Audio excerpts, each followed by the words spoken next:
నమస్తే మిత్రులారా, నేను మీ శ్రీనివాస్ చౌహాన్ అడ్వకేట్. మిత్రులారా, తల్లిదండ్రుల వద్ద నుంచి వేరే కాపురం పెట్టాలని భార్య భర్తను వేధిస్తే భర్త విడాకులు కోరుతూ న్యాయస్థానంలో కేసు ఫైల్ చేయవచ్చా? సో మిత్రులారా, రీసెంట్గా కలకత్తా హైకోర్టు జర్నమండల్ వర్సెస్ ప్రశాంత్ కుమార్ అనే కేసులో కేసు నెంబర్ FA25/2010 అనే ఈ కేసులో చాలా కీలకమైనటువంటి తీర్పునిచ్చింది.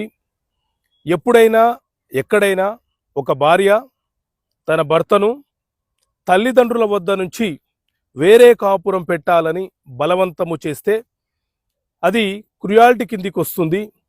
అదేవిధంగా భర్త నేరం చేయకపోయినా భార్య అతని మీద అనేక ఆరోపణలు చేస్తూ క్రిమినల్ కేసు ఫైలు చేయించి అతనికి ఉద్యోగం రాకుండా అడ్డుకుంటే అది కూడా క్రుయాలిటీ